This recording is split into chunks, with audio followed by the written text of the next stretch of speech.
Nagsimula ang lahat sa isang sigaw. Isang sigaw na pumunit sa katahimikan ng marangyang mansyon.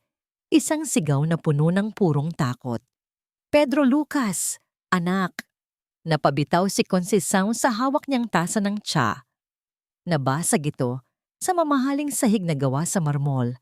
Ngunit ang tunog ay nalunod sa pag-ubo ng kanyang apo. Nakita niya ang maliit na bata. Ang kanyang siyam na taong gulang na si Pedro Lucas na namumula ang muka, hirap na humihinga at ang mga kamay ay nasa lalamunan.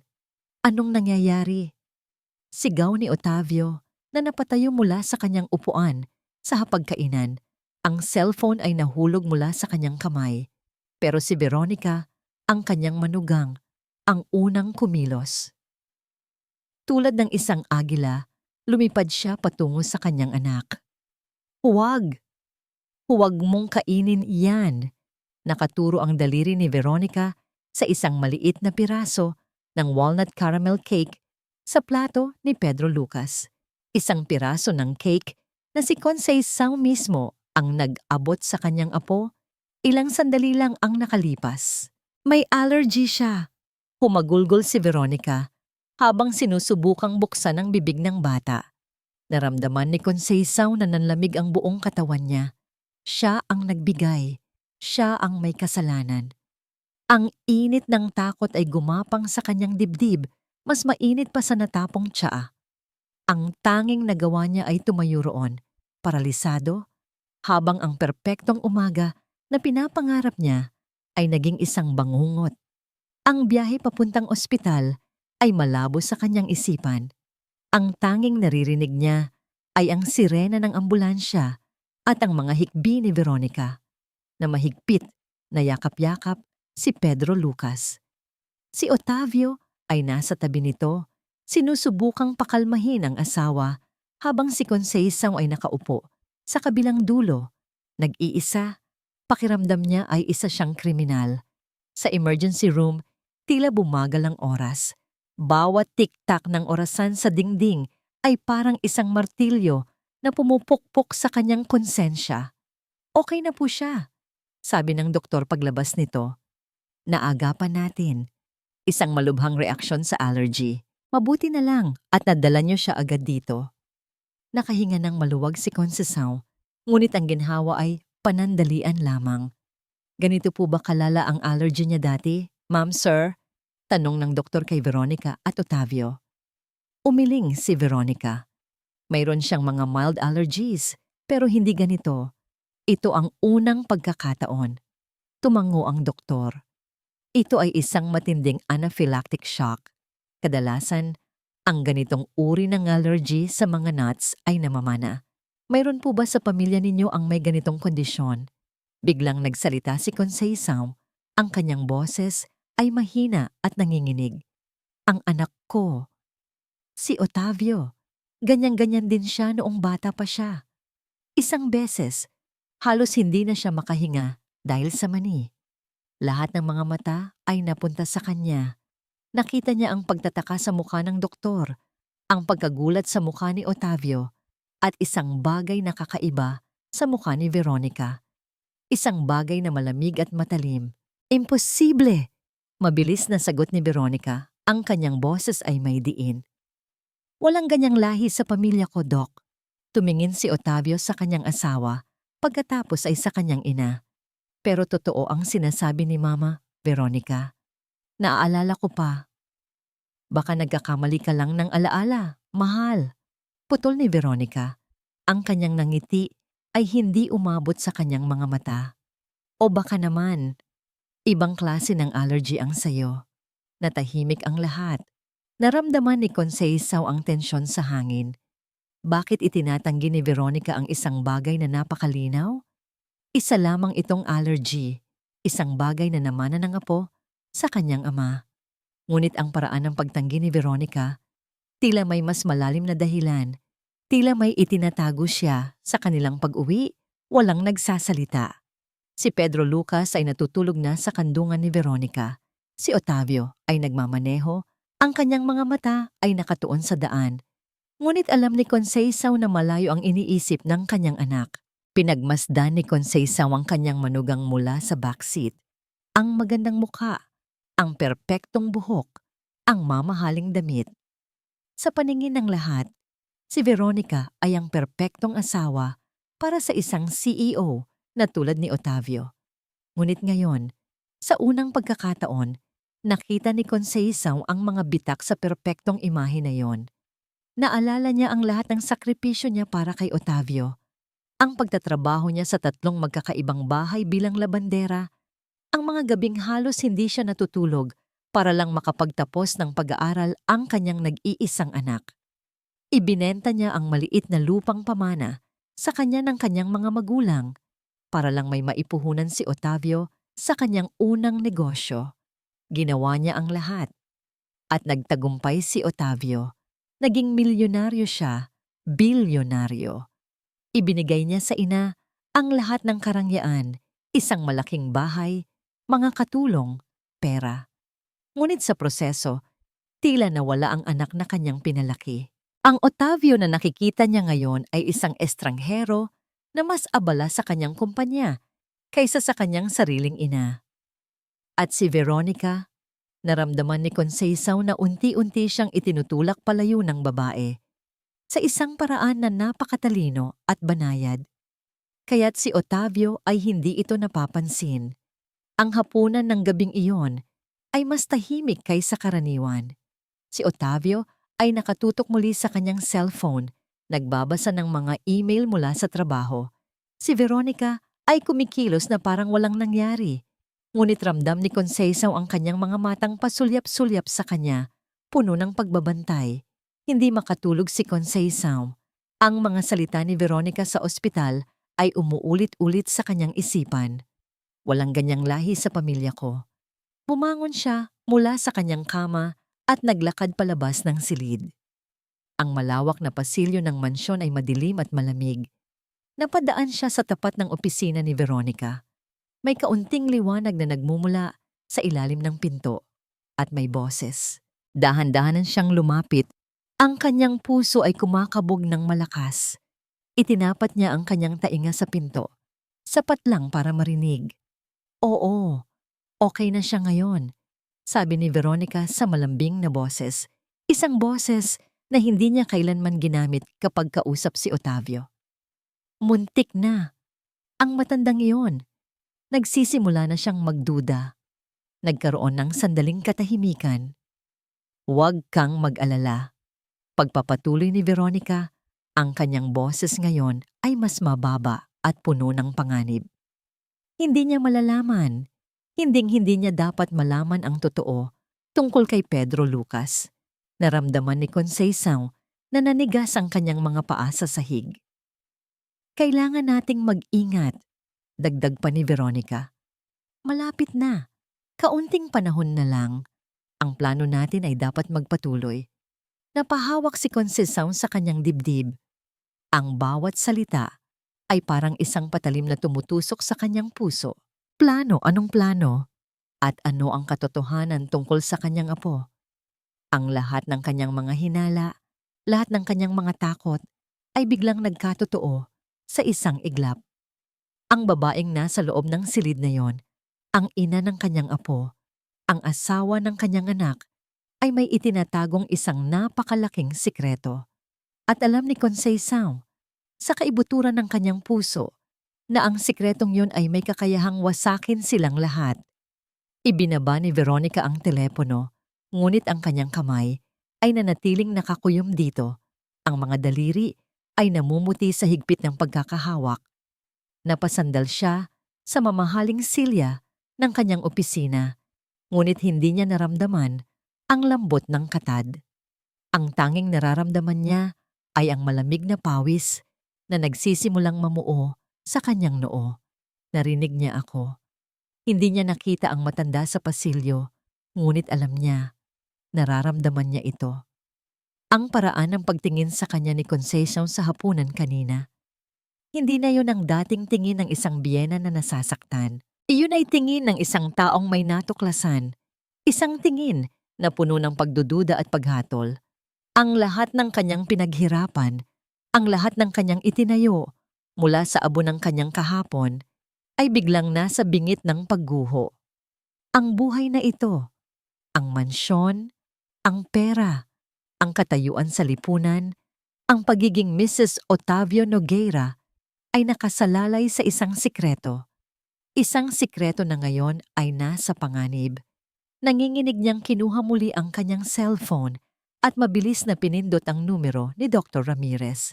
Ramirez, may problema. Sabi niya kaagad nang sumagot ito, walang anumang pagbati. Alam na niya, o malapit na niyang malaman. Narinig niya ako. Isang sandaling katahimikan sa kabilang linya. Pagkatapos ay ang kalmadong boses ni Ramirez, isang boses na dati nagpapakalma sa kanya, ngunit ngayon ay parang nagpapainit ng kanyang dugo. Kalma, Veronica. Walang ebidensya ang matanda. Hinala lang ang mayroon siya. Hindi mo naiintindihan. Halos pasigaw na bulong ni Veronica. Kilala ko siya. Hindi siya titigil. Magsasabi siya kay Otavio at si Otavio, kahit gaano pa siya kaabala, ina pa rin niya yon. Pakikinggan niya. Kung gayon, sabi ni Ramirez, ang kanyang boses ay bumaba, nagiging mas seryoso at malamig. Kailangan na nating bilisan ang plano. Ang solusyon na napag-usapan natin. Handa na ba ang isip mo? Napapikit si Veronica. Ang solusyon, isang salitang napakalinis para sa isang gawaing napakarumi. Ngunit anong pagpipilian niya? Ang bumalik sa dati? Ang bumalik sa pagiging isang wala na kailangang magmakaawa para sa bawat sentimo? Hindi. Hinding-hindi. Oo, sagot niya. Ang kanyang boses ay matatag na ngayon, pinatigas ng takot at determinasyon. Ihanda mo na. Ako na ang bahala sa lahat dito. Pagkababa ng telepono, huminga siya ng malalim. Ang takot ay naroon pa rin, ngunit ngayon ay may kasama na itong layunin. Isang malamig at matalim na layunin. Kailangan niyang kumilos ng mabilis. Kailangan niyang gamitin ang pinakamalakas niyang sandata, ang pag-ibig at pagtitiwala ni Otavio. Natagpuan niya ang kanyang asawa sa sala, nakatitig sa kawalan. Ang cellphone ay nakapatong sa mesa sa kanyang tabi. Sa wakas, hindi ito abala. Mukhang malalim ang iniisip. Ito na ang kanyang pagkakataon. Dahan-dahan siyang lumapit at umupo sa tabi nito. Ipinatong ang kanyang ulo sa balikat nito. Mahal, bulong niya. Tumingin si Otavio sa kanya, ang mga mata ay pagod. Iniisip ko lang si Mama. Perpekto. Ako rin. Malungkot na sabi ni Veronica, hinawakan ng kamay ng asawa. Otavio, nag-aalala ako para sa kanya. Kumunot ang noo ni Otavio. Anong ibig mong sabihin? Napapansin mo ba? Pagpapatuloy niya, maingat na pinipili ang bawat salita. Parang nag-iiba na siya. Palagi siyang malungkot. Madalas, nakikita ko siyang nagsasalita mag-isa. At kanina, yung nangyari kay Pedro Lucas, napabuntong hininga si Otavio. Aksidente lang yun, Veronica. Alam kong mahal niya ang apo niya. Alam ko, mahal. Alam ko. Mabilis niyang sabi. Pero yun na nga eh. Dahil sa pagkalimot niya, muntik nang mapahamak ang anak natin. Paano kung sa susunod, hindi lang cake ang maibigay niya? Paano kung mas malala pa? Nakita niya ang pag-aalala sa mukha ni Otavio. Ang lason ay nagsisimula ng gumana. Hindi naman siguro, sabi ni Otavio. Ngunit ang kanyang boses ay hindi na kasing tiyak ng dati. At may isa pa, sabi ni Veronica, nagkukunwaring nag-aalangan. Siguro namimiss niya lang yung panahon na kayong dalawa lang. Baka pakiramdam niya, inaagaw kita sa kanya. Baka nagseselos siya sa atin, kapamilya natin. Ito ang pinakamabisang lason sa lahat. Ang ideya na ang ina ni Otavio ay hadlang sa kanilang kaligayahan. Umiling si Otavio. Hindi ganyan si Mama. Sana nga, sabi ni Veronica. Ang kanyang boses ay puno ng pekeng kalungkutan. Pero pagod na si Mama, Otavio. Pagod na ang isip at katawan niya. Kailangan niya ng pahinga. Isang lugar kung saan makakapag-relax siya, malayo sa stress ng syudad, malayo sa atin. Tumingin si Otavio sa kanya. Ang mga mata ay nagtatanong. Ngumiti si Veronica, isang matamis at mapagmalasakit na ngiti. May naisip ako, isang sorpresa para sa kanya. May alam akong lugar, isang tahimik na farm sa probinsya. Sariwa ang hangin, magagaling ang mga nag-aalaga. Para sa kanya lang. Isang regalo mula sa atin para ipakita kung gaano natin siya kamahal at kung gaano tayo nag-aalala sa kanya. Ang ideya ay perpekto. Isang hawla na binalutan ng pagmamahal. Isang bilangguan na tinawag na paraiso. Nakita niya ang pagbabago sa mukha ni Otavio. Ang pagdududa ay napalitan ng pag-unawa at pagkatapos ay ng pasasalamat. Magandang ideya yan, mahal. Napakabuti mo talaga kay Mama. Niyakap siya ni Otavio ng mahigpit. Niyakap siya pabalik ni Veronica. Ang kanyang mukha ay nakasubsob sa dibdib ng asawa, ngunit ang kanyang mga mata ay nakabukas, malamig at mapanuri. Nang gabing iyon, habang si Veronica ay mahimbing na natutulog sa tabi niya, si Otavio ay dahan-dahang bumangon. Puno ng pagmamahal at ng bagong layunin na tulungan ng kanyang ina. Naglakad siya patungo sa silid ni Conceição. Kumatok siya ng marahan bago pumasok. Nakita niya ang kanyang ina na nakaupo sa gilid ng kama. Tila hindi rin makatulog. Ang puso ni Otavio ay napuno ng awa. Tama si Veronica. Naisip niya, kailangan na nga ni Mama ng tulong. Umupo siya sa tabi nito at hinawakan ang mga kamay nito na nanlalamig. Mama, sabi niya sa pinakamalambing niyang boses, may regalo kami ni Veronica sa'yo. Tumingin si Conceição sa kanya. Ang mga mata ay puno ng pagod at isang emosyon na hindi maintindihan ni Otavio. Magbabakasyon ka sa isang napakagandang lugar. Masayang pagpapatuloy ni Otavio. Walang kamalay-malay sa bombang kanyang pinapasabog. Isang farm, tahimik at mapayapa. Simula bukas, hindi sumagot si Conceição. Ngunit nakita ni Otavio ang pagbabago sa mga mata nito. Ang pagod ay nawala. Napalitan ng isang bagay na mas madilim. Isang bagay na parang purong takot. Parang isang hayop na nakakulong na biglang nakaamoy ng panganib na papalapit. Naramdaman ni Conceição na tumigil ang pagtibok ng kanyang puso. Ang mga salita ni Otavio ay umalingaw-ngaw sa kanyang tainga. Hindi bilang isang regalo, kundi bilang isang hatol. Simula bukas, isang farm, isang lugar na tahimik, malayo. Ang perpektong lugar para itago ang isang tao. O para iligpit. Otavio, anak. Nagsimula siyang magsalita. Ang kanyang boses ay nanginginig. Hindi ko kailangan ng bakasyon. Okay lang ako dito. Hinawakan ni Otavio ang kanyang mga kamay ng mas mahigpit.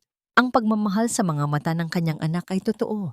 Ngunit ito ay isang pagmamahal na bulag. Mama, nakikita namin na pagod ka na. Ginagawa namin ito dahil mahal ka namin. Si Veronica mismo ang nag-ayos ng lahat. Ang pangalan na yon, Veronica. Iyon ang nagkumpirma ng lahat. Ito ang plano. Ang planong narinig niya kagabi. Anak, makinig ka sa akin. Pakiusap niya. Sinusubukang panatilihing kalmado ang kanyang boses. May kailangan kang malaman tungkol kay Veronica, tungkol kay Pedro Lucas. Ngunit umiling si Otavio, isang malungkot na ngiti sa kanyang mga labi. Mama, please, wag na po nating pag-usapan yan. Alam kong nabigla ka lang sa nangyari kanina, kaya nga kailangan mong magpahinga. Para siyang nagsasalita sa isang pader. Isang pader na itinayo ni Veronica sa paligid ng puso at isipan ng kanyang anak sa loob ng maraming taon. Isang pader na gawa sa matatamis na kasinungalingan at perpektong pagkukunwari. Paano niya ito gigibain sa loob lamang ng isang gabi? Kinabukasan, ang lahat ay kumilos ng napakabilis.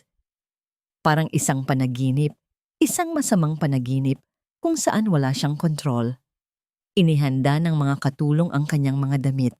Habang si Veronica ay nasa tabi niya, nag-aalok ng tsa, nagtatanong kung ano pa ang kailangan niya. Ang bawat kilos nito ay puno ng pag-aalala.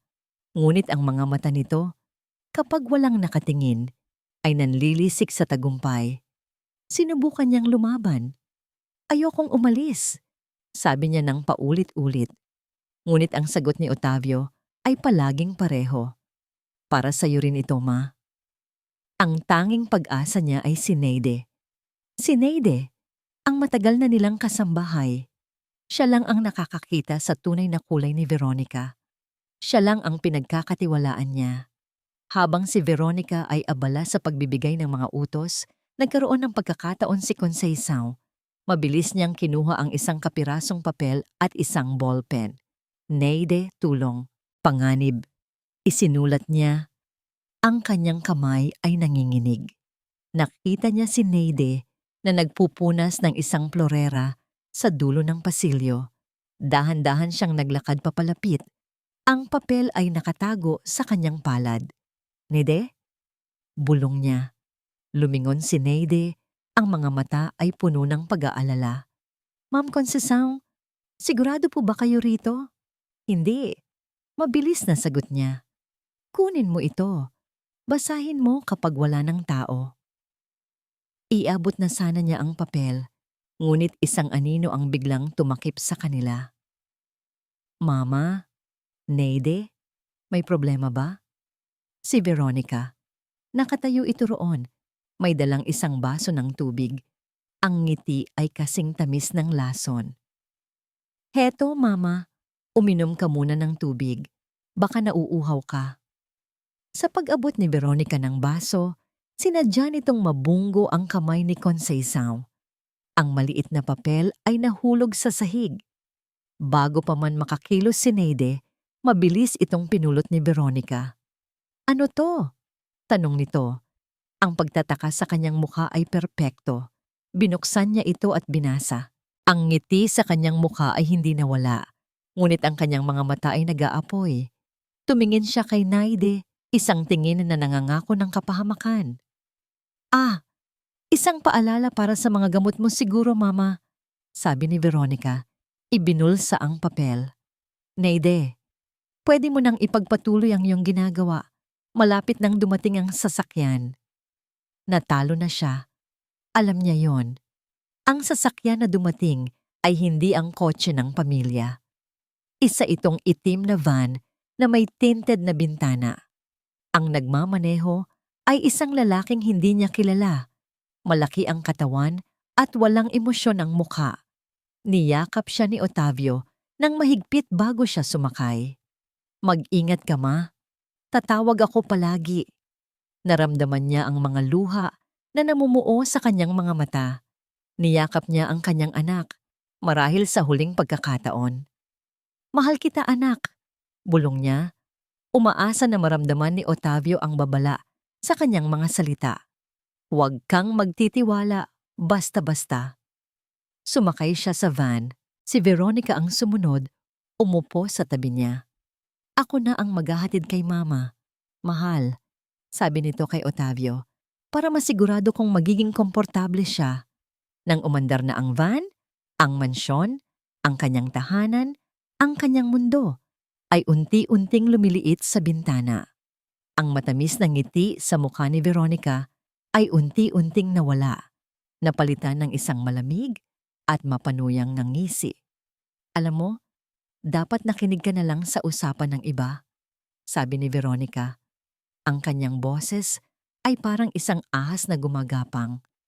Ang pakikialam ay may katumbas na presyo. Hindi sumagot si Conceição. Tumingin lang siya sa labas. Pinipilit na kabisaduhin ang bawat daan, bawat puno, bawat gusali. Ngunit pagkatapos ng isang oras, pumasok sila sa isang highway at pagkatapos ay sa mga maliliit at liku-likong daan na hindi na niya pamilyar. Huminto ang van sa harap ng isang mataas na bakal na gate. Sa likod nito ay isang lumang bahay na gawa sa kahoy na papaligiran ng mga matataas na puno. Walang ibang bahay sa paligid. Walang mga kapitbahay, walang makakarinig kung sakaling siya ay sumigaw. Bumukas ang pinto ng van. 2 malalaking lalaki ang naghihintay sa labas. Sila ang mga katulong na sinasabi ni Veronica. Mga katulong na mas mukhang mga gwardiya ng bilangguan. "Nandito na tayo," sabi ni Veronica. Ang kanyang boses ay puno ng kagalakan. Hinila siya ng mga lalaki palabas ng van. Hindi na siya lumaban. Ang kanyang lakas ay naubos na. Habang kinakaladkad siya papasok sa bahay, ang amoy ng nabubulok na kahoy at alikabok ang sumalubong sa kanya. Ito ay malayo sa paraisong inilarawan ni Veronica. Ito ay isang libingan. Isinara ang pinto sa kanyang likuran. Ang tunog ay malakas at pinal, parang pagsasara ng isang kabaong. Humarap si Veronica sa kanya. Ang kanyang mukha ay nasa dilim, ngunit nakikita pa rin ni Consejom ang kasamaan sa mga mata nito. "Welcome sa bago mong tahanan, Mama," sabi ni Veronica. Ang bawat salita ay tumatagos sa puso ni Consejom. "Dito ka na." Habang buhay. Lumipas ang 1 linggo. Para sa lahat sa mansyon, ang buhay ay nagpatuloy. Si Otavio ay abala sa kanyang kumpanya. Si Veronica ay ang perpektong may bahay, abala sa kanyang mga social event. Ngunit para kay Neide, ang bawat araw ay isang pasakit. Ang mansyon, na dati isang lugar ng trabaho, ay naging isang malamig na hawla na puno ng mga lihim. Ang pag-alis ni Ma'am Consejom ay masyadong biglaan, masyadong malinis. "Neide, may sulat para sa'yo," sabi ni Veronica isang umaga. Iniabot sa kanya ang isang sobre. Ang nangiti nito ay kasing ganda ng dati. Galing kay Mama. Mukhang nag-e-enjoy siya sa kanyang bakasyon. Kinuha ni Neide ang sulat. Ang kanyang puso ay maingat. Binuksan niya ito. Ang sulat kamay ay maganda at bilugan. Nagsasabing masaya siya, na ang pagkain ay masarap, at ang hangin ay sariwa. Ngunit merong mali. Kilalang-kilala ni Neide ang sulat ni Consejom. Medyo nanginginig na ito dahil sa kanyang edad. Ang mga letra ay may kaunting kanto. Ito ay masyadong perpekto. Para bang sinulat ng isang taong mas bata. Para bang kinopya. "Kumusta na raw po siya, Ma'am?" tanong ni Neide. Pinipilit na maging normal ang kanyang boses. "Ayun, masayang-masaya," sagot ni Veronica habang nagbubuhos ng kape para kay Otavio. Kailangan niya talaga yun. Isang tunay na paraiso daw ang lugar. Pero hindi naniwala si Neide. Isang gabi, habang siya ay naglilinis malapit sa opisina ni Veronica, narinig niya itong may kausap sa telepono. Ang pinto ay bahagyang nakabukas. "Kailangan mong sundin ang tamang dosis," mahinang sabi ni Veronica. "Hindi tayo pwedeng magkamali. Kailangan maging unti-unti para magmukhang natural." Napatigil sa paghinga si Neide. "Dosis? Natural?" "Magkaroon ka lang ng pasensya," pagpapatuloy ni Veronica.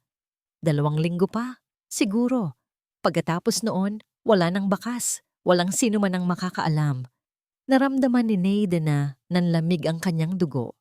Ang mga salitang yon ay hindi para sa isang bakasyonista.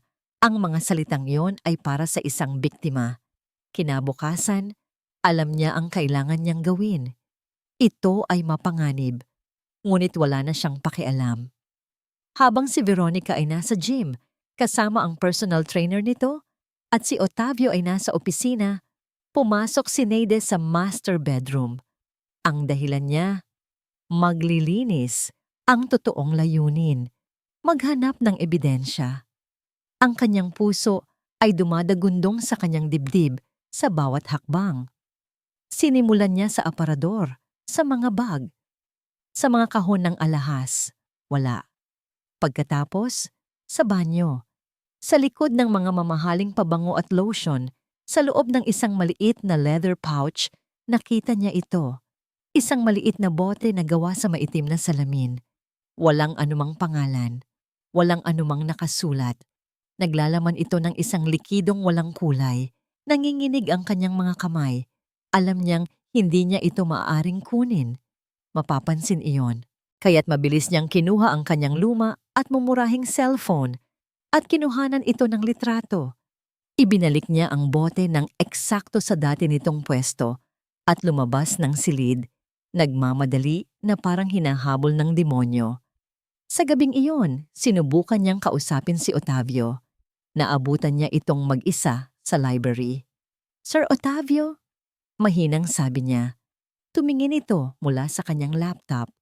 "Oh, Nade, bakit?" "Naisip ko lang po, kung pwede ko sanang makuha ang address ng farm kung nasaan si Ma'am Conceição. Gusto ko lang po siyang padalhan ng mga paborito niyang biskwit." Ito ang pinakamagandang dahilan na naisip niya. Ngumiti si Otavio. "Siyempre, magandang ideya yan. Nasa?" "Mahal, nandito ka lang pala." Biglang pumasok si Veronica na may dalang 2 tasa ng tsa. Ang kanyang nangiti ay mas matamising kaysa sa asukal. "Narinig ko ang sinabi mo, Nade. Napakabait mo talaga. Pero huwag ka nang mag-abala. Mahigpit ang bilin ng doktor na bawal ang anumang bisita o padala para raw sa kumpletong katahimikan ni Mama." Tumingin siya kay Otavio. "Di ba, mahal? Yun ang sinabi sa atin." Tumango si Otavio na para bang isang tuta na sumusunod sa kanyang amo. "Oo nga pala. Pasensya na, Nade. Sa susunod na lang." Nawalan ng pag-asa si Nade. Wala siyang mapuntahan. Wala siyang mapagsabihan. Siya ay nag-iisa sa laban na ito. Nang gabing iyon, sa kanyang maliit na silid sa likod ng mansyon, tinitigan niya ang litrato sa kanyang cellphone. Ang maliit na bote. Ang bote ng kamatayan. Mayroon siyang pamangkin na nagtatrabaho bilang isang pharmacist sa isang maliit na butika sa kanilang probinsya. Siya lang ang naiisip niyang maaaring makatulong. Ipinadala niya ang litrato sa pamamagitan ng message kasama ang isang simpleng tanong. "Alam mo ba kung ano ito?" Ang paghihintay sa sagot ay isang impyerno. Bawat minuto ay parang isang oras. Pagkatapos ng halos 30 minuto, nag-vibrate ang kanyang cellphone. Isang bagong mensahe. Binuksan niya ito. Ang kanyang puso ay halos tumalon palabas ng kanyang dibdib. Ang mensahe ay maikli. Ngunit ang bawat salita ay parang isang pako na ibinabaon sa kanyang kaluluwa. "Tita Nade, saan niyo po nakuha yan? Itapon niyo po yan. Ingat po kayo. Isa po yung klase ng lason na galing sa halaman. Walang lasa, walang amoy. Unti-unting pinapahina ang puso. At ang pinakamasama sa lahat, halos imposible itong makita sa autopsy. Ang mga araw ay naging isang mahabang, malabong bangungot para kay Conceição. Walang orasan sa madilim na silid, ngunit alam niya ang paglipas ng panahon sa pamamagitan ng liwanag na dumadaan sa maliit at maruming bintana at sa pagdating ng kanyang pagkain. Pagkain, kung matatawag mo ngang pagkain iyon. Isang mangkok ng lugaw na walang lasa sa umaga at isang mangkok ng sabaw na may ilang pirasong gulay sa gabi. Palagi itong pareho at palagi, pagkatapos kumain, nararamdaman niya ang isang kakaibang panghihina, isang lamig na gumagapang mula sa kanyang mga buto palabas. Alam niyang may ginagawa sila sa kanya. Nararamdaman niya ang lason na dahan-dahang kumakain sa kanyang lakas. Ang kanyang katawan ay bumibigay. Ang kanyang mga braso at binti ay parang gawa sa tingga. Minsan, kapag sinusubukan niyang tumayo, umiikot ang kanyang paningin at kailangan niyang humawak sa pader para hindi matumba. Sa gitna ng panghihinang iyon, ang kanyang isipan ay lumilipad. Lumilipad pabalik sa nakaraan. Naalala niya ang init ng araw sa kanyang balat habang naglalako siya ng kakanin sa palengke. Ang amoy ng pinipritong saging na paborito ni Otavio. Naalala niya ang kanyang mga kamay na puno ng kalyo dahil sa paglalabada, ang sakit sa kanyang likod tuwing gabi. Ngunit ang lahat ng iyon ay nawawala kapag nakikita niya ang kanyang anak na nag-aaral ng mabuti. Ang mga mata ay nagniningning dahil sa mga pangarap. Para sa'yo, anak. Lahat ng ito ay para sa'yo. Isang araw, Habang nakatitig siya sa walang lasang sabaw, isang alaala ang biglang pumasok sa kanyang isipan ng napakalinaw. Umuulan noon ng malakas at wala silang nabenta. Basang-basa sila at gutom.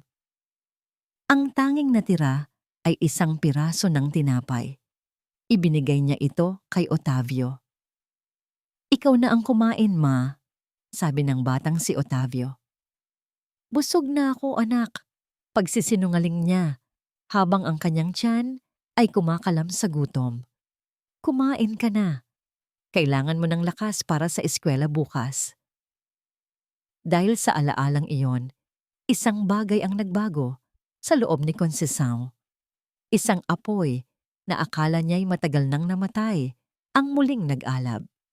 Hindi siya naghirap ng ganito para lang mamatay sa isang madilim na silid na tulad nito.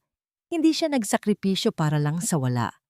Kailangan niyang mabuhay para sa batang Otavio na yon, para sa katotohanan. Mula ng araw na yon, nagsimula siyang lumaban sa kanyang sariling paraan. Nagkunwari siyang mas mahina kaysa sa dati. Halos hindi na siya gumagalaw kapag inihahatid ng mga gwardiya ang kanyang pagkain. Nagkukunwari siyang tulog sa halos buong araw. Pinapanood niya sila. Pinag-aaralan ang kanilang mga galaw.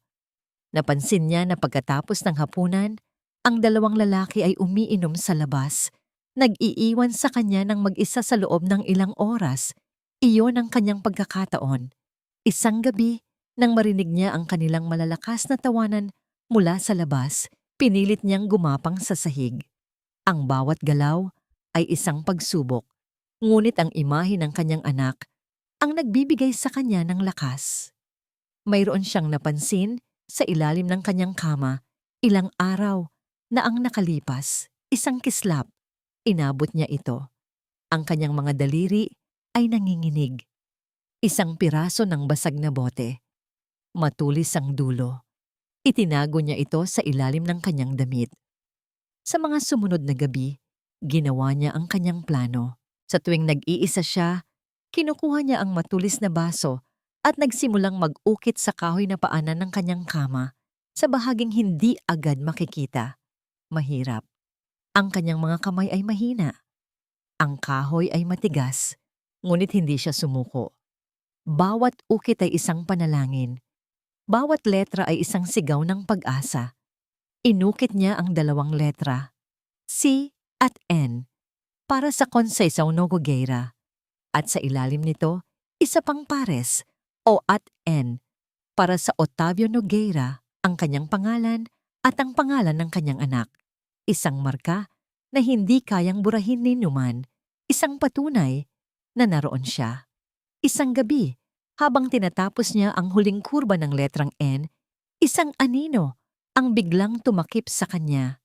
Naramdaman niya ang isang presensya sa kanyang likuran. Dahan-dahan siyang lumingon. Ang kanyang puso ay tumigil sa pagtibok. Nakatayo roon ang isa sa mga gwardiya, mas malaki at mas nakakatakot sa dilim. Ang mga mata nito ay nakatutok, hindi sa kanya, kundi sa piraso ng baso na nasa kanyang kamay. Dahan-dahang lumapit ang lalaki. Hinablot nito ang baso mula sa kanyang kamay. Pagkatapos, sinipa nito ang kama para makita ang kanyang ginagawa. Nakita nito ang mga inukit na letra. Isang masamang mangisi ang gumuhit sa mukha ng lalaki. Yumuko ito. Ang mukha ay ilang pulgada na lang mula sa kanya. Ang hininga ay amoy alak. Matandang matalino, bulong nito. Akala mo ba makakatakas ka? Mukhang kailangan mo nang turuan ng leksyon. Para kay Otavio Nogueira, ang buhay ay isang serye ng mga tagumpay. Ang kanyang kumpanya ay nangunguna sa stock market. Ang kanyang pangalan ay palaging nababanggit sa mga business magazine. Nakatira siya sa isang bahay na parang palasyo at mayroon siyang asawa na kinaiinggitan ng lahat. Ngunit sa likod ng lahat ng karangyaan, mayroong isang maliit at nanggugulong tinig sa kanyang isipan. Isang tinig na nagsasabing may mali. Isang gabi, habang naghahanda siya para sa isang mahalagang business dinner, napatingin siya sa isang lumang litrato na nakapatong sa kanyang bedside table. Ito ay isang litrato niya kasama ang kanyang ina, kuha noong nagtapos siya sa kolehiyo. Nakasuot siya ng toga at nakangiti ng malapad, habang si Conceição ay nakayakap sa kanya. Ang mga mata ay nagniningning sa pagmamalaki. Napabuntong hininga si Otavio. Naramdaman niya ang isang biglaang pangungulila. Kailan ang huling beses na nakita niyang ngumiti ng ganoon ang kanyang ina? Hindi na niya matandaan. Mahal, ayos ka lang? Pumasok si Veronica sa silid, suot ang isang napakagandang pulang bestida. Lumapit ito at inayos ang kanyang kurbata. Malalim yata ang iniisip mo. Si Mama lang, sagot niya.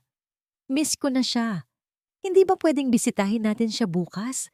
Kahit saglit lang. Ang nangiti sa mukha ni Veronica ay hindi nagbago. Ngunit nakita ni Otavio ang isang panandaliang pag-igting sa mga mata nito. Gusto ko rin sana. Mahal, malambing nitong sabi. Pero kakausap ko lang sa doktor na nag-aalaga sa kanya kanina. Mahigpit ang bilin niya. Kailangan daw ni Mama ng kompletong pahinga, walang anumang istorbo. Baka lalo lang daw siyang ma-stress kapag nakita tayo. Ang sagot ay laging perpekto, laging may dahilan, at laging para sa ikabubuti ni Mama. Ngunit bakit parang hindi siya mapanatag? Hindi ba siya pwedeng tumawag man lang? Tanong niya. Sinubukan ko, sagot ni Veronica. Ang kanyang mukha ay puno ng pekeng pag-aalala. Pero mahina daw ang signal doon. Ganoon talaga sa probinsya. Pero huwag kang mag-alala. Ako naman ang palaging tumatawag sa kanila para kumustahin siya. Maya-maya, habang pababa sila ng hagdan, nasalubong nila si Neide na may dalang isang tray ng mga baso. Kitang-kita ni Otavio ang lungkot at pag-aalala sa mga mata ng matandang kasambahay. Sir Otavio, sabi ni Neide, ang boses ay mahina. Sigurado po ba kayong ayos lang si Ma'am Conceição? Bago pa man makasagot si Otavio, sumingit na si Veronica. Ang kanyang boses ay matamis pa rin, ngunit may diin. Neide, napag-usapan na natin ito.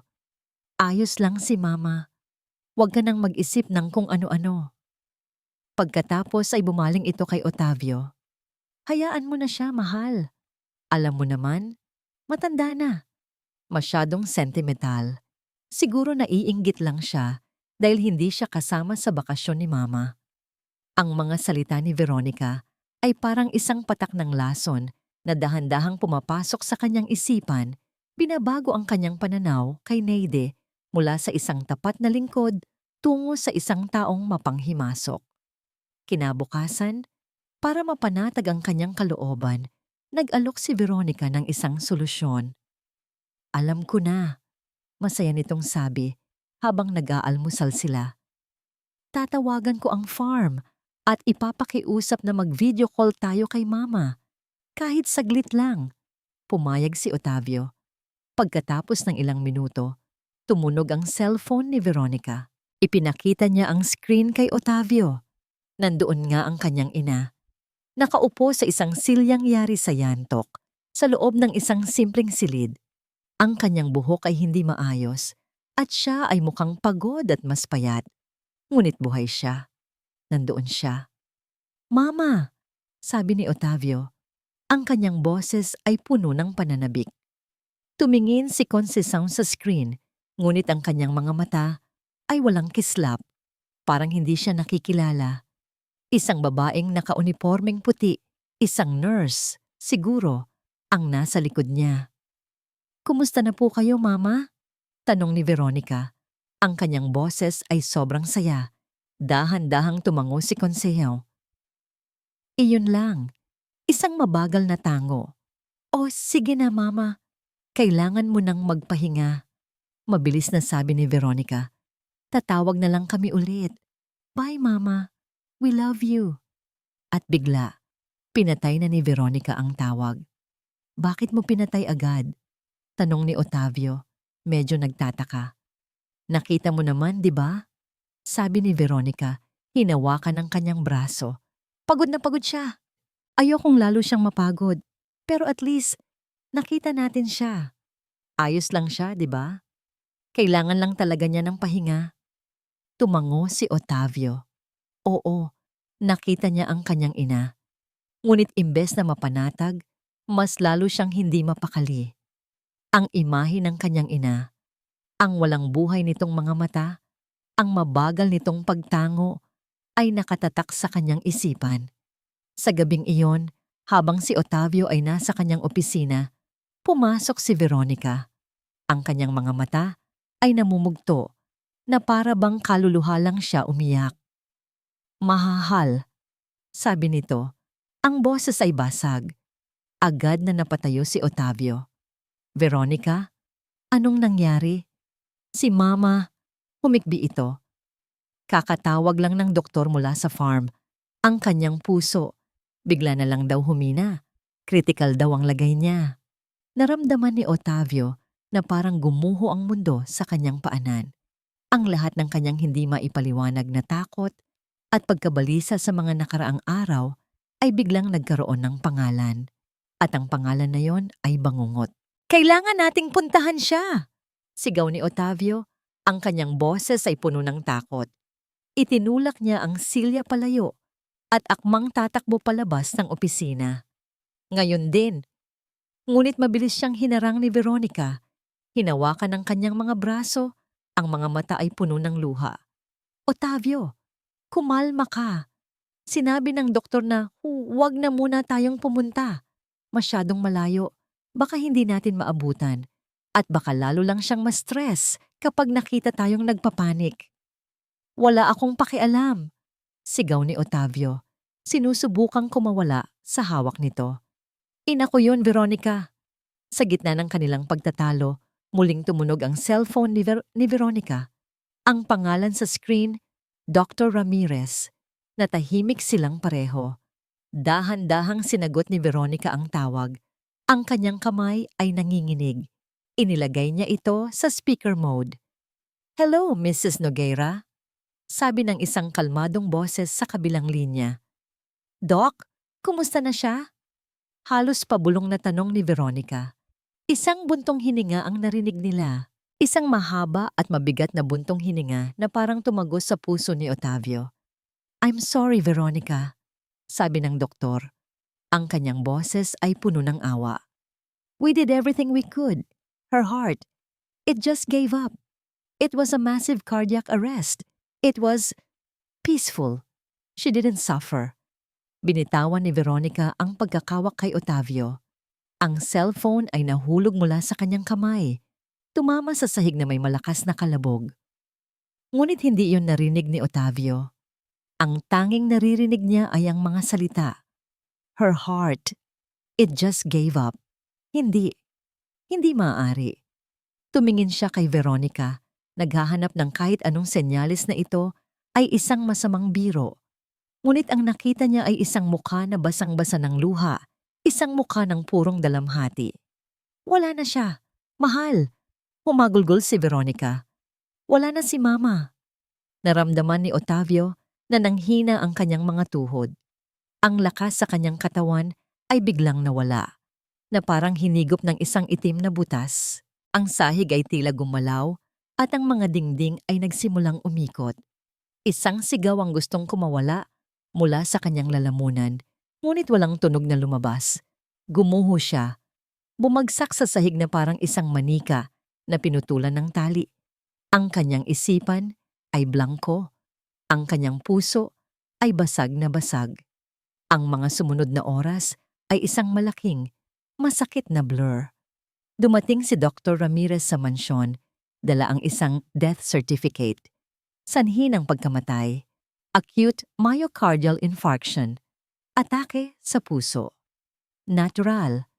Ipinakita niya ito kay Otavio, ngunit ang mga salita ay lumalangoy lang sa harap ng kanyang mga mata. Si Veronica ang umasikaso ng lahat, habang siya ay nakaupo lang sa isang sulok, nakatitig sa kawalan. Ang mga salita ay umuulit-ulit sa kanyang isipan. Kasalanan ko ito. Pinabayaan ko siya. Ipinadala ko siya sa lugar na yon para mamatay ng mag-isa. Sa gitna ng kaguluhan, habang si Veronica ay abala sa pagkausap sa mga tao sa telepono para sa funeral arrangements, nahulog ang kanyang pitaka sa sahig at kumalat ang laman nito. "Ako na po, ma'am," sabi ni Neide na mabilis na lumapit para tulungang pulutin ang mga gamit. Habang inilalagay niya pabalik ang mga credit card at mga resibo, isang piraso ng papel ang nakaagaw ng kanyang pansin. Isa itong opisyal na resibo. Hindi niya sinasadyang basahin, ngunit malinaw ang mga salita. Hacienda de la Sombra, farm rental, at sa ilalim nito, isang kumpletong address. Mabilis na kumilos si Neide. Sa isang iglap, habang si Veronica ay nakatalikod, ibinulsa niya ang resibo. Walang nakapansin. Dumating ang araw ng libing. Umuulan ng malakas na para bang ang langit ay nakikidalamhati. Ang lahat ay nakaitim. Ang mga kaibigan sa negosyo ni Otavio, ang mga sosyal na kaibigan ni Veronica, lahat sila ay naroon. Ang kabaong ay nakasara. Mas gusto kong maalala natin siya na masaya at buhay, mahal, sabi ni Veronica kay Otavio, na nakasandal sa kanya. Ang katawan ay nanginginig sa bawat hikbi. Walang lakas si Otavio para tumutol. Wala na siyang lakas para sa anuman. Mula sa malayo, sa ilalim ng isang malaking puno ng akasya, nakatayo si Neide. Hindi siya kasama sa mga bisita. Isa na lang siyang anino na nagmamasid. Pinanood niya si Otavio na umiiyak na parang isang nawawalang bata. Pinanood niya si Veronica na yakap-yakap ito, nagpapanggap na isang nagdadalamhating anghel. Ang kanyang kamay ay nasa loob ng kanyang bulsa, mahigpit na hawak ang kapirasong papel, ang resibo, ang address, ang susi. Habang dahan-dahang ibinababa ang kabaong sa lupa, isang panata ang nabuo sa puso ni Neide. Isang panatata na kasing tibay ng bakal, hindi ito totoo. Sabi niya sa kanyang sarili, ang mga mata ay nakatutok sa babaeng ahas na si Veronica. Hindi ako naniniwala. Napahawak siya ng mas mahigpit sa resibo. Hahanapin ko ang katotohanan, Ma'am Cons. Ilang araw pagkatapos ng libing, ang mansyon ay nababalot sa isang mabigat at nakakabinging katahimikan. Si Otavio ay nagkukulong sa library, tumatangging kumain, tumatangging makipag-usap. Siya ay isang anino ng kanyang dating sarili, isang taong nilamon ng kalungkutan at pagsisisi. Alam ni Neide na ito na ang kanyang huling pagkakataon. Kung hindi siya kikilos ngayon, ang katotohanan ay habang na buhay nang malilibing kasama ng pekeng kabaong na yon. Huminga siya ng malalim, ang kanyang puso ay kumakabog na parang tambol at kumatok sa pinto ng library. "Umalis ka," narinig niyang sabi ng isang basag na boses mula sa loob. "Sir Otavio, ako po ito, si Neide," sabi niya. Dahan-dahang binubuksan ang pinto. "Kailangan po nating mag-usap. Mahalaga po ito." Nakita niya si Otavio na nakaupo sa dilim. Isang baso ng alak ang nasa kanyang kamay. Ang kanyang muka ay hindi ahit. Ang kanyang mga mata ay mapula at walang buhay. "Wala akong gustong kausap," sabi nito. Hindi man lang tumitingin sa kanya. Hindi natinag si Neide. Lumapit siya at inilapag sa mesa ang dalawang bagay. Ang kanyang cellphone na nagpapakita ng litrato ng bote ng lason at ang resibo na kanyang kinuha. "Sir," sabi niya, ang kanyang boses ay matatag sa kabila ng takot. Hindi po namatay sa sakit si Ma'am Conceição. May mali po sa pagkamatay niya. Sa wakas, tumingin si Otavio sa kanya. Ang mga mata ay puno ng galit. "Anong pinagsasabi mo? Lumabas ka na." "Pakiusap, sir. Tingnan niyo po ito." Pakiusap ni Neide, itinuturo ang mga ebidensya. "Ito po ang resibo ng farm. Hindi po yon isang resort. Isa po itong upahan. Hacienda de la Sombra ang pangalan. At ito naman, ito pong nasa litrato. Ito po ang lason na unti-unting pumatay sa kanya." Napatingin si Otavio sa mga bagay na nasa mesa. Isang kislap ng pagkalito ang dumaan sa kanyang mga mata. Nakita ni Neide ang isang maliit na pagbubukas, isang maliit na siwang sa pader ng kanyang pagdadalamhati. Marahil ay makikinig siya. Ngunit sa sandaling iyon, bumukas ang pinto. Mahal, Neide, anong ginagawa mo dito? Pumasok si Veronica. Ang kanyang muka ay nagpapahayag ng perpektong pag-aalala. Ngunit nang makita niya ang mga bagay sa mesa, ang kanyang mga mata ay nag-apoy. Anong kalokohan ito, Neide? Tanong niya. Ang kanyang boses ay nanginginig sa pekeng galit.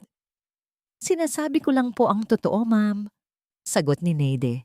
Tumawa si Veronica, isang tawang walang kagalakan. Ang totoo?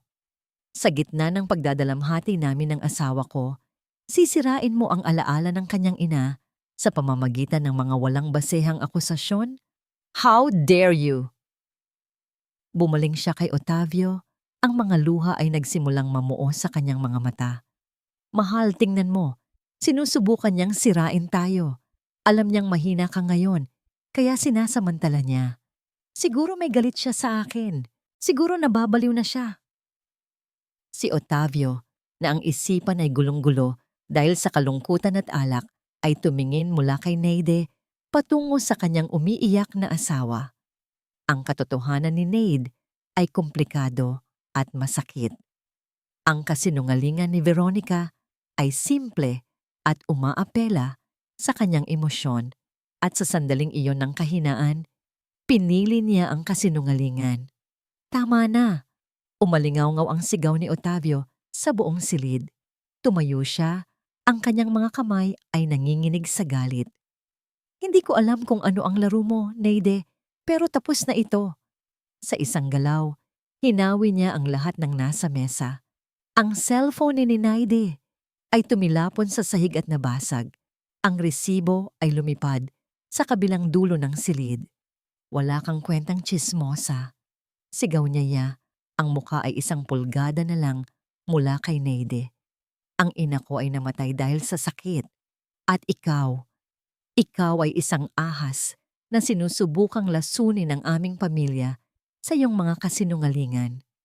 Pero sir, lumayas ka. Putol niya, ang kanyang boses ay kasing lamig ng yelo. Lumayas ka sa pamamahay na ito. Ngayon din, you're fired. Tinawag niya ang mga security guard. 2 malalaking lalaki ang pumasok at marahas na hinawakan si Neide sa magkabilang braso. Habang kinakaladkad siya palabas, ang huling nakita niya ay ang mukha ni Veronica sa likod ni Otavio. Nakayakap ito sa kanyang asawa, umiiyak sa balikat nito. Ngunit sa ibabaw ng balikat na yon, ang mga mata ni Veronica ay nakatingin sa kanya.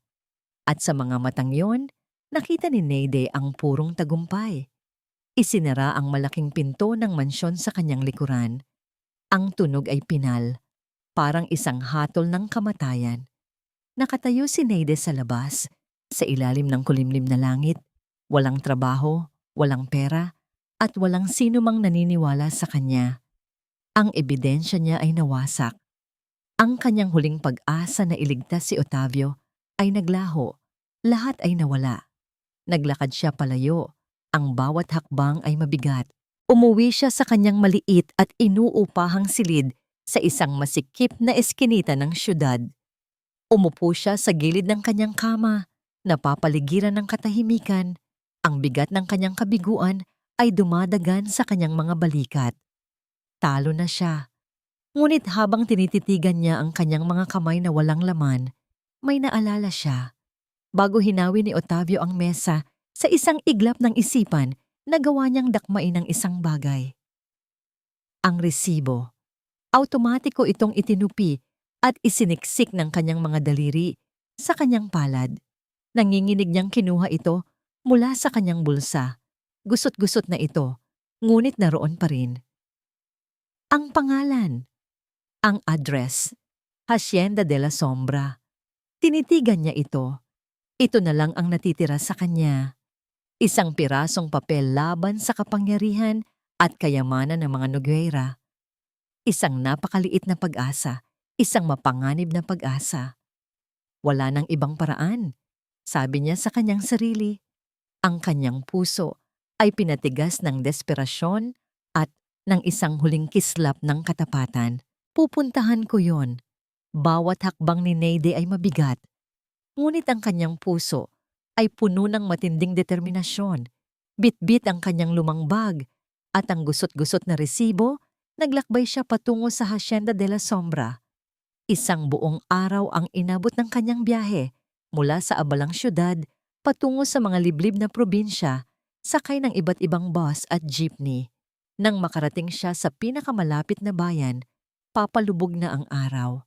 Ang mga lilim ay humahaba at ang kapaligiran ay nagiging mas tahimik at mapanglaw.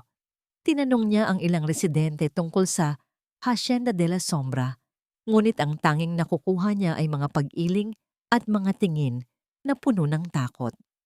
"Huwag po kayong pumunta doon, Aling Neide," sabi ng isang matandang babae. "May masamang balita ang lugar na yon, parang may pumapatay doon na mga kaluluwa." Ngunit hindi siya natinag. Para kay Neide, ang mga kaluluwa na yon ay ang kanyang amo, si Ma'am Conceição. Naglakad siya sa isang masukal na kalsada. Ang mga punong kahoy ay tila mga anino na sumusunod sa kanya. Lumamig ang hangin at naramdaman niya ang kilabot na gumapang sa kanyang likod. Sa wakas, nakita niya ito, ang mataas na bakal na gate, at sa likod nito, ang malaking, lumang bahay. Ang Hacienda de la Sombra. Ang kulay ng bahay ay halos itim na sa dilim at ang mga bintana ay tila mga matang walang buhay. Mula sa malayo, nagtago si Neide sa likod ng isang malaking puno. Pinagmasdan niya ang bahay. Mayroong ilaw sa isang bintana sa itaas na palapag at nakita niya ang silweta ng isang lalaki na naglalakad-lakad. Ang mga gwardiya. Alam niya na dalawa sila. Kailangan niya ng distraction. Isang ideya ang biglang pumasok sa kanyang isipan. Isang ideya na kasing desperado ng kanyang sitwasyon. Tahimik siyang gumapang sa likuran ng farm, patungo sa isang bahagi na puno ng tuyong dahon at mga sanga. Kinuha niya ang posporo. Mula sa kanyang bag, nanginginig ang kanyang mga kamay. Nanginginig siya sa takot, ngunit mas matindi ang takot niya para kay Ma'am Conceição. Sinindihan niya ang isang maliit na dahon at maingat na inilagay ito sa tuyong damo. Dahan-dahan, lumaki ang apoy. Lumikha ito ng usok na umakyat sa kalangitan. Hindi nagtagal, narinig niya ang mga sigaw mula sa bahay. "Apoy! May sunog!" Nakita ni Neide ang dalawang lalaki na kumaripas ng takbo palabas ng bahay. May dalang balde-balde ng tubig patungo sa direksyon ng apoy. Naging matagumpay ang kanyang diversion. Ngayon na, mabilis siyang tumakbo patungo sa bahay. Ang gate ay bukas. Pumasok siya, ang kanyang puso ay halos sumabog. Ang pinto sa harap ay nakakandado. Sinubukan niya ang likod at laking pasasalamat niya nang makita niyang nakabukas ito. Marahil ay minadali ng mga gwardiya ang pagtakbo. Pumasok siya sa loob. Ang bahay ay madilim at malamig. Ang amoy ng alikabok at lumang kahoy ay mas malakas na ngayon. "Ma'am Conceição!" Bulong niya, ngunit walang sumasagot. Sinimulan niya ang paghahanap. Bawat pintuan ay dahan-dahang binubuksan. Kusina, sala, silid-tulugan. Lahat ay walang tao. Sa bawat walang lamang silid, lumalaki ang takot na baka huli na siya. Baka hindi na talaga buhay si Ma'am Conceição. Umakyat siya sa hagdan. Bawat baitang ay umaalingingaw-ngaw sa katahimikan. Sa itaas na palapag, mayroong 3 pintuan. Sinubukan niya ang una, nakakandado. Ang pangalawa, nakakandado. Ang pangatlo, dahan-dahan niyang pinihit ang seradura. Nag-click ito. Binuksan niya ang pinto. Ang silid ay madilim, ngunit ang maliit na sinag ng buwan na dumadaan sa bintana ay nagbigay ng sapat na liwanag para makita niya ang nasa loob. Isang matandang babae ang nakahiga sa kama, balingkinitan at halos hindi na makahinga. Ang kanyang buhok ay puti at magulo. Ang kanyang mukha ay butot balat at ang kanyang mga mata ay halos nakapikit. Ma'am Consisaw, bulong ni Neide, lumuhod sa tabi ng kama.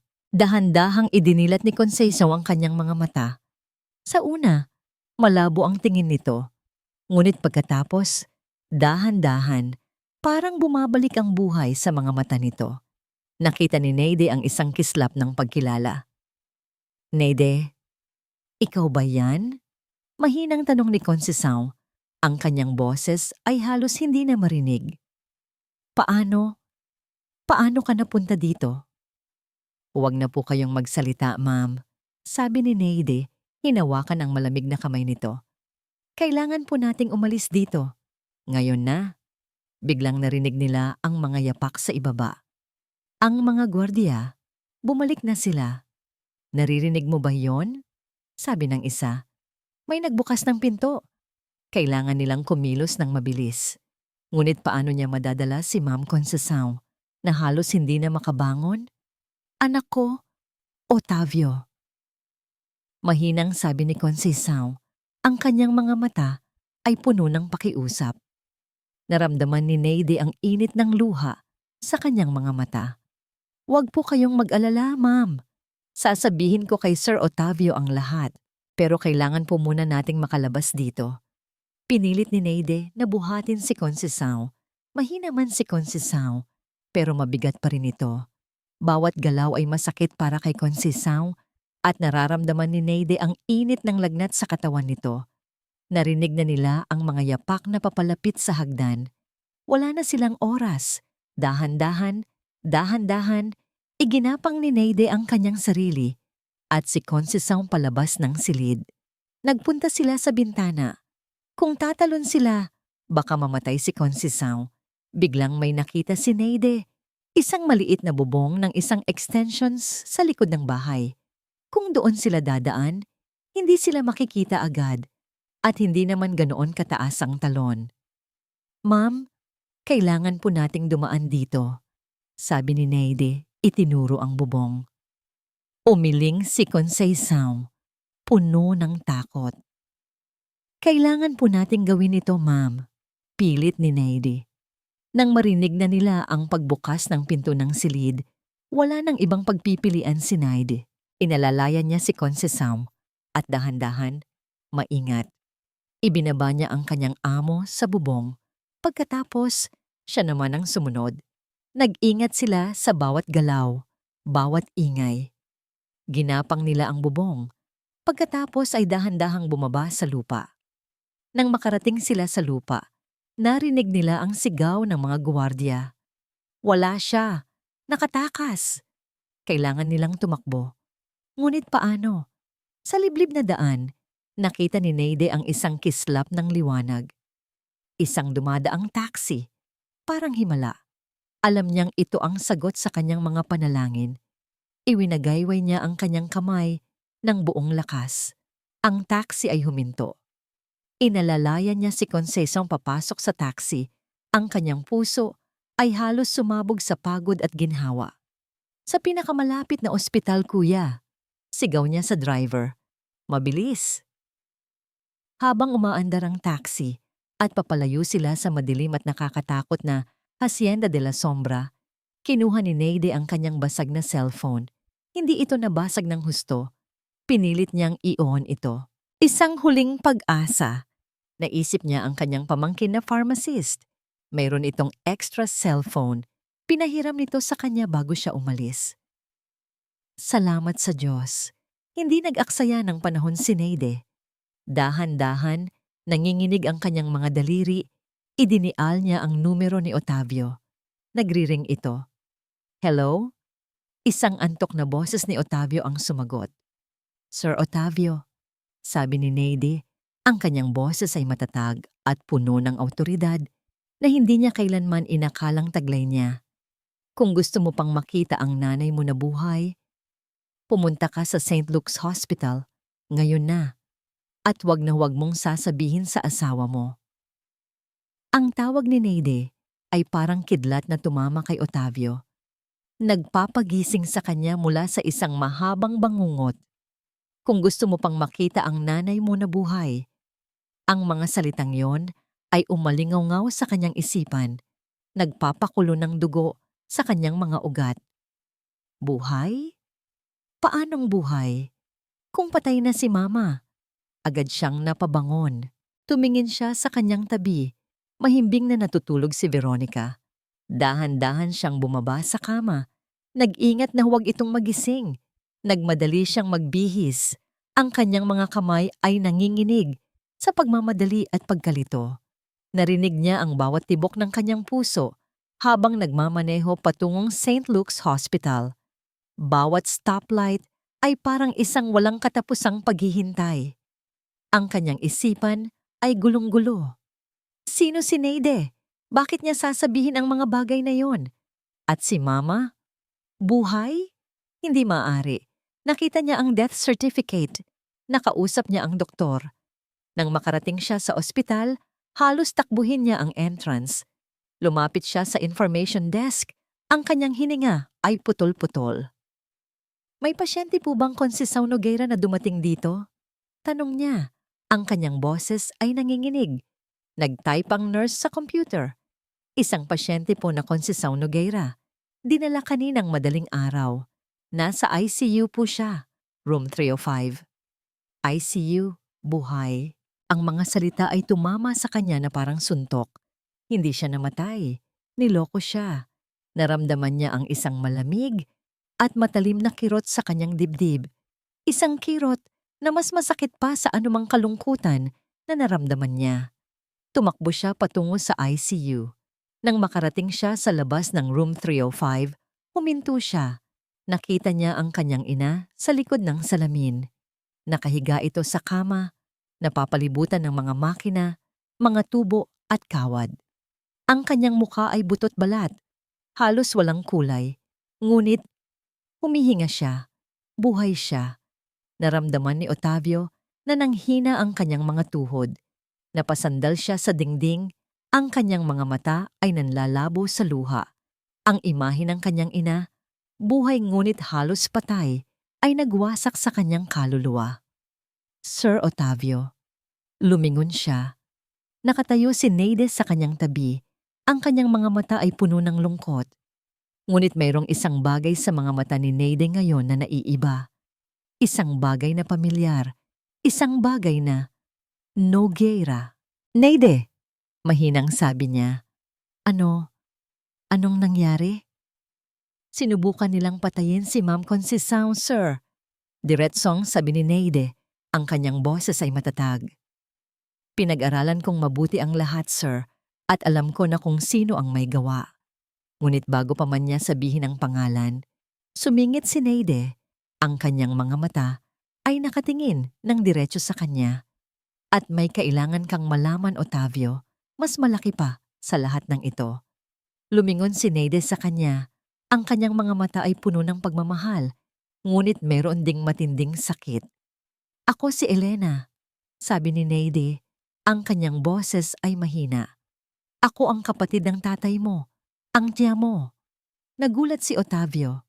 Elena, ang pangalang iyon. Naalala niya.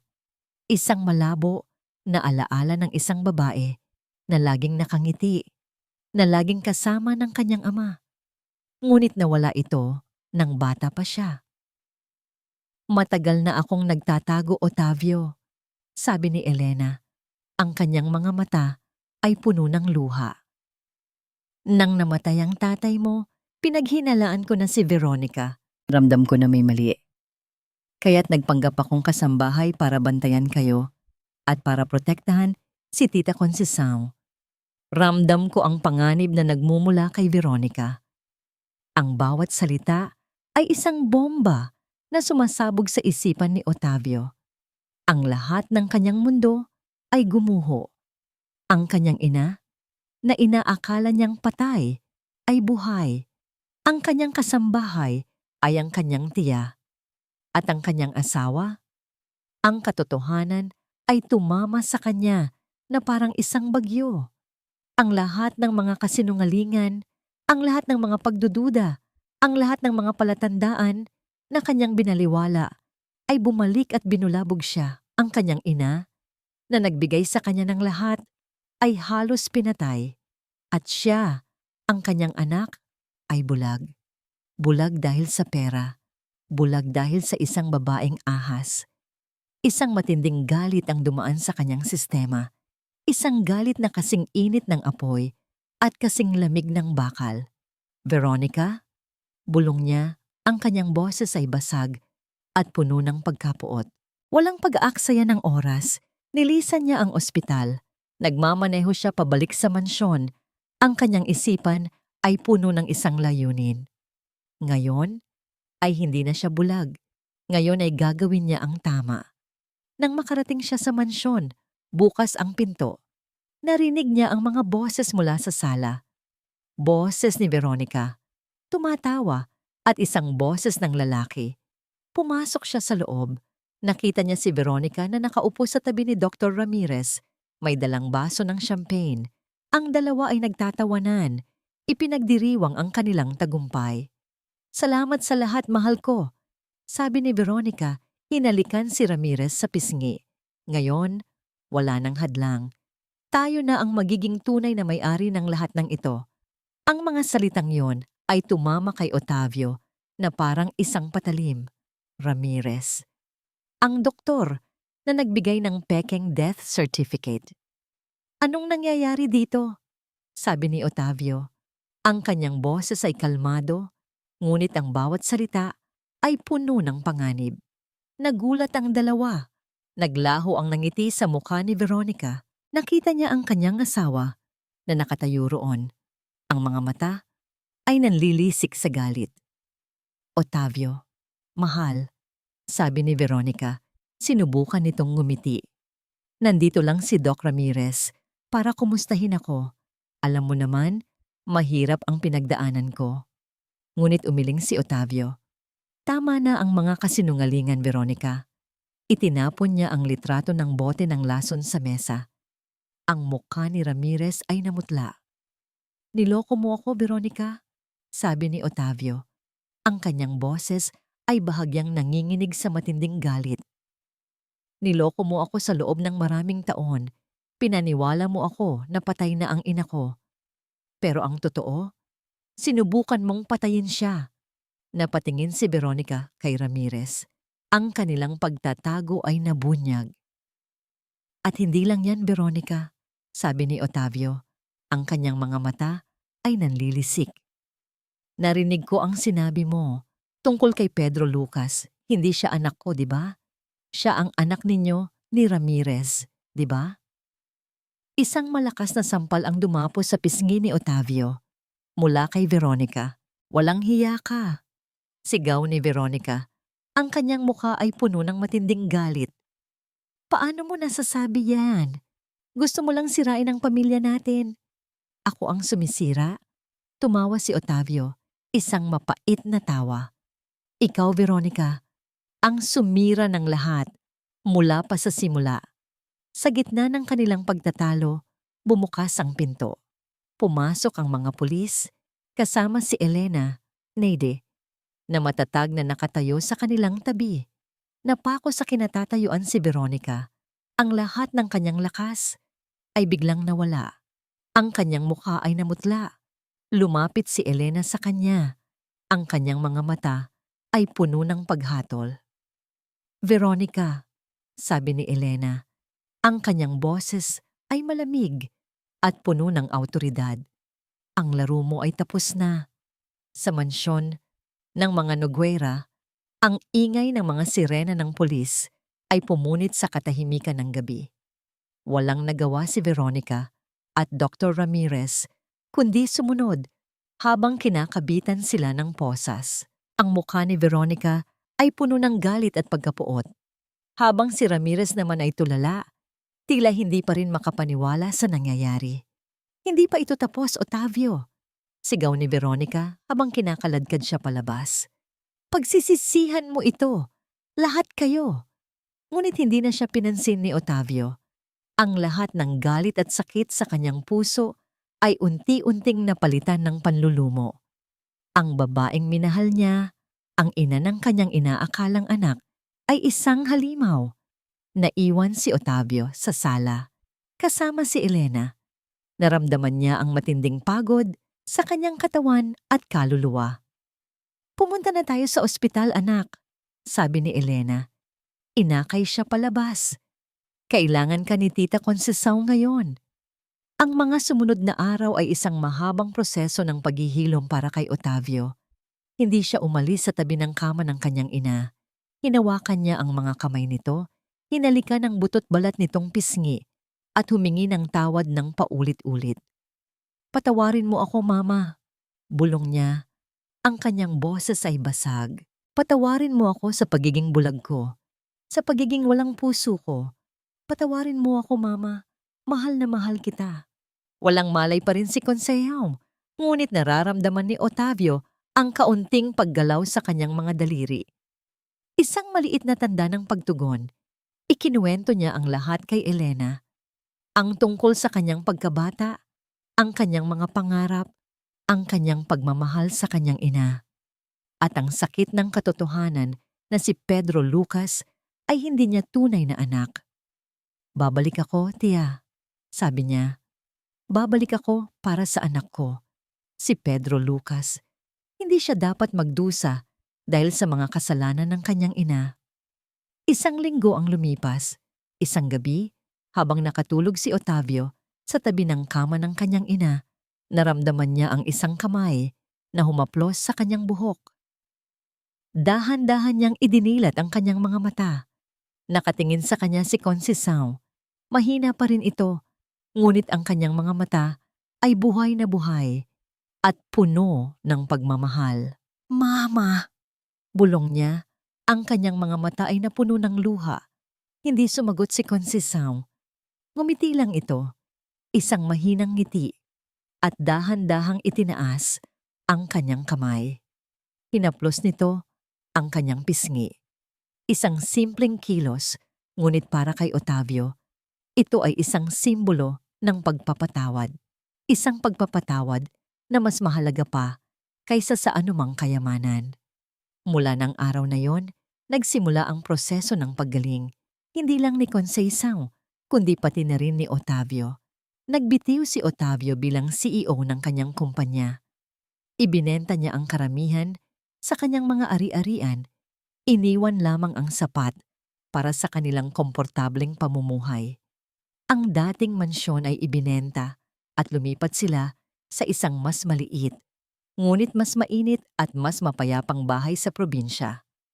Si Veronica at Dr. Ramirez ay nahatulan. Nahaharap sila sa mahabang panahon sa kulungan. Si Pedro Lucas ay nasa pangangalaga na ngayon ng isang social worker habang naghihintay ng tamang desisyon ng korte. Ngunit nangako si Otavio na bibisitahin niya ito at gagawin ang lahat para maging bahagi ng buhay nito. Sa tamang panahon. Ilang buwan ang lumipas. Isang hapon, nakaupo si Conceição sa isang wheelchair sa hardin ng kanilang bagong bahay. Ang sariwang hangin ay humahaplos sa kanyang mukha.